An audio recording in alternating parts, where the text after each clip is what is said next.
दोस्तों, स्वागत है आप सभी का हमारे इस YouTube चैनल में।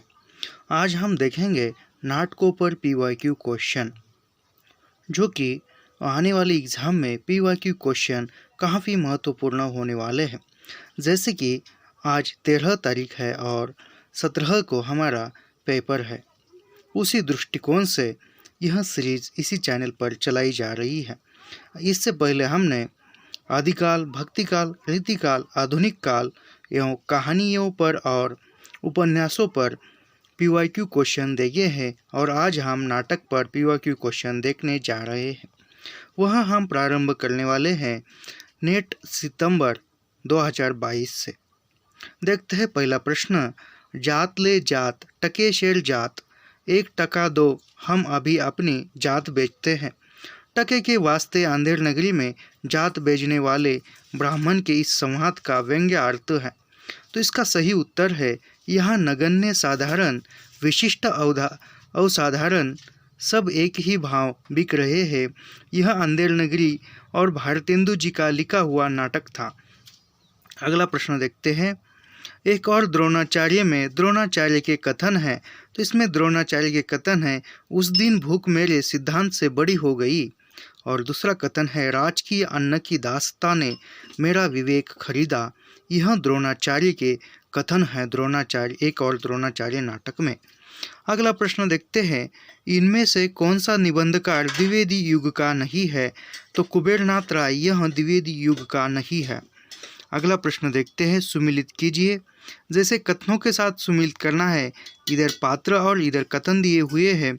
जैसे विदुर का कथन यहाँ है, हृदय तुम्हारा पत्थर का है गांधारी, और गांधारी का कथन है, पत्थर की खानों से मनिया निकलती है, बाधा मत डालो। अश्वत्थामा का कथन है, मैंने प्रतिशोध लिया है धृष्ट दयुम्न से पिता की पाप हत्या का। और संजय का कथन है, आंधों को सत्य दिखाने में क्या मुझको भी आंधा ही होना है। यह कथन सुमिलित है इस प्रकार से। अगला प्रश्न देखते हैं। पुरोहित के अनुसार रामगुप्त का ध्रुव स्वामिनी पर कोई अधिकार नहीं, क्योंकि वह गौरव से नष्ट और आचरण से पतित था। अगला प्रश्न देखते हैं। आषाढ़ का एक दिन राजाश्रय और व्यक्ति स्वातंत्र्य के बीच भटकती हुई सर्जनात्मकता का नाट्य बिंब है। यह कथन किस आलोचक का है? तो यह कथन बच्चन सिंह का है और आषाढ़ का दिन यह नाटक मोहन राकेश जी का है। अगला प्रश्न देखते हैं। प्रकाशन वर्ष की दृष्टि से निम्नलिखित नाटकों का सही अनुक्रम है। तो सही अनुक्रम पर पहले क्रम पर आता है कोणार्क, दूसरे क्रम पर मादा कैक्टस, और तीसरे नंबर पर बकरी, और अंतिमतः कबीरा खड़ा बाजार में यह नाटक है। अगला प्रश्न देखते हैं। निम्नलिखित में से कौन सी भारतेंदु की अनुदित रचना नहीं है? तो पाखंड विटंबन यह अनुदित रचना नहीं है भारतेंदु जी की। अगला प्रश्न देखते हैं। निम्नलिखित में से देवसेना के कथन है। नए देवसेना के कथन में से सी नंबर का कथन है, नए ढंग के आभूषण, सुंदर वसन, भरा हुआ यौवन, यह सब तो चाहिए ही, परंतु एक वस्तु और चाहिए, पुरुष को वशीभूत करने के पहले धोखे की टटी। यह कथन यहाँ पर देवसेना का था। अगला प्रश्न देखते हैं। आंधा युग के अंकों के नाम हैं। तो आंधा युग जो नाटक है धर्मवीर भारती का, उसमें पशु का उदय और गांधारी का शाप, यह दो उसके अंकों के नाम हैं। अगला प्रश्न देखते हैं। प्रकाशन की दृष्टि से जयशंकर प्रसाद के नाटकों का सही अनुक्रम है। तो इस सही अनुक्रम में प्रायश्चित, राजश्री और विशाख और कामना, यह क्रम सही है। अगला प्रश्न देखते हैं। बकरी नाटक के बारे में स्वयं लेखक के विचार है। तो सर्वेश्वर दयाल सक्सेना इनका बकरी नाटक है और इन्होंने इन्हीं नाटक के बारे में क्या कथन कहे हैं यह हम देखते हैं।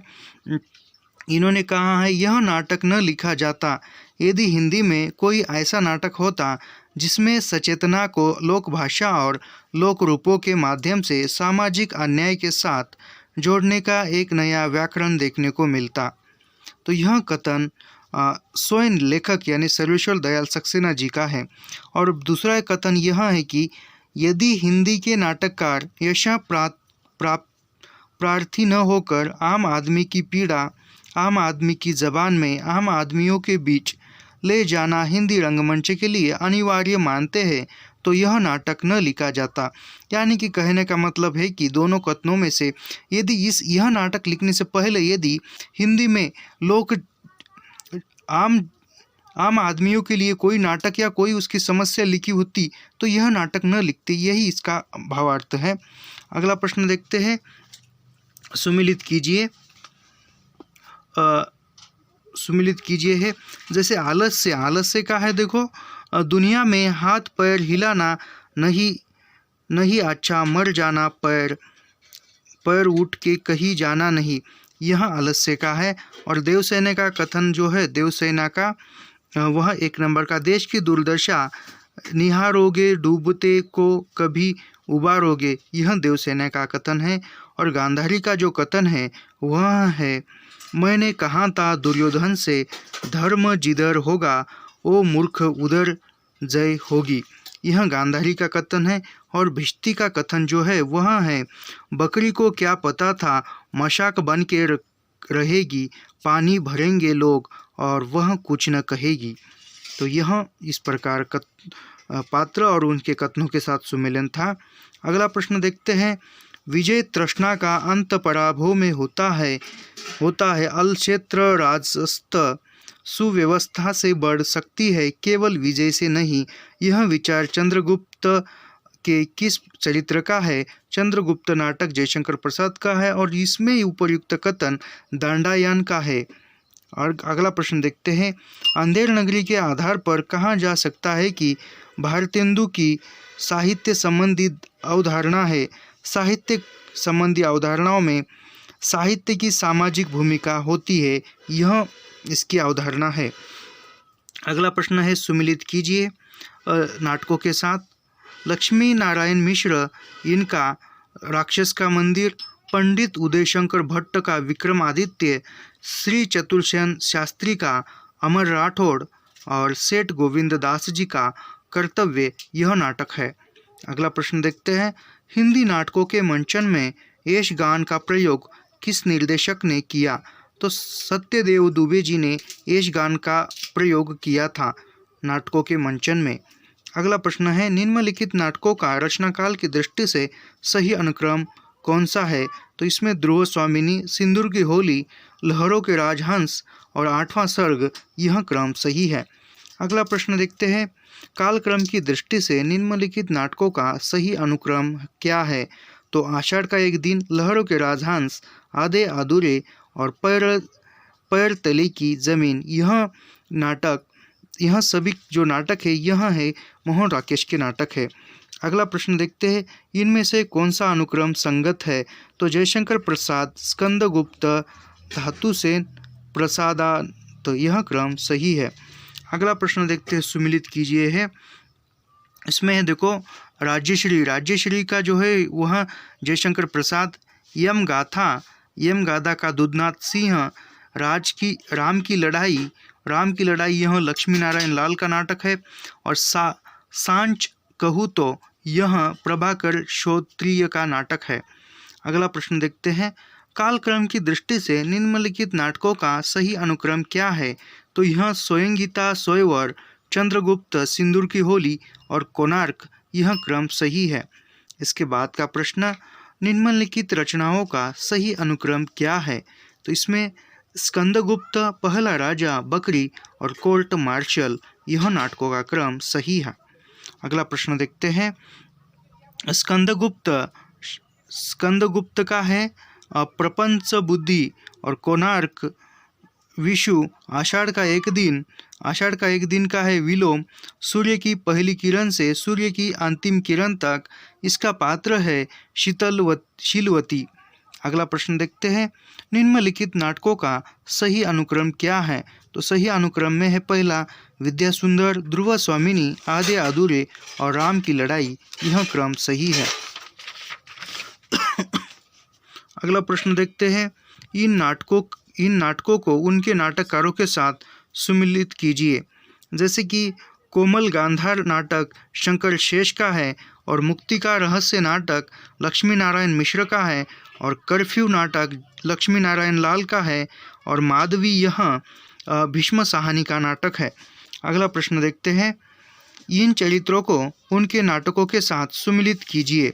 जैसे पात्रों को सुंदरी यह लहरों के राजहंस नाटक की पात्र है, कल्याणी चंद्रगुप्त नाटक की पात्र है और उर्वी यह पहला राजा नाटक की पात्र है, कनक यह शकुंतला की अंगूठी नाटक की पात्र है। अगला प्रश्न देखते हैं। कालक्रम की दृष्टि से लक्ष्मी नारायण लाल के नाटकों का सही अनुक्रम क्या है? तो लक्ष्मी नारायण के नाटकों का सही अनुक्रम अंधा युग, मादा कैक्टस, कलंकी, बलराम की तीर्थ यात्रा, यह क्रम सही है। अगला प्रश्न है। कोर्ट मार्शल नाटक समाज की किस समस्या पर आधारित है? तो वह जातिवाद समस्या पर आधारित है। अगला प्रश्न है। निम्नलिखित नाटककार और उनकी रचनाओं को सुमिलित कीजिए। धर्मवीर भारती का अंधा युग, जगदीश चंद्र माथुर का है दशरथ नंदन और मणि मधुकर का है रस गंधर्व और कुंवर चंद्र प्रकाश सिंह का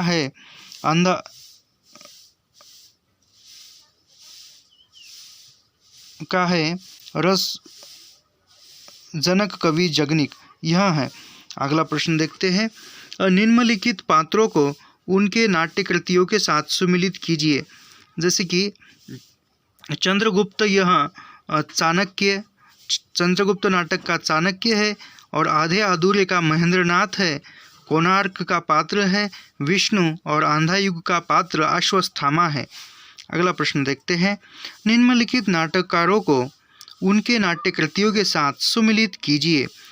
कोर्ट मार्शल यह नाटक स्वदेश दीपक का है, इतिहास चक्र नाटक दया प्रकाश सिंह का है और अन्वेषक नाटक प्रताप सहगल का है और कबीरा खड़ा बाजार में यह भीष्म साहनी का नाटक है।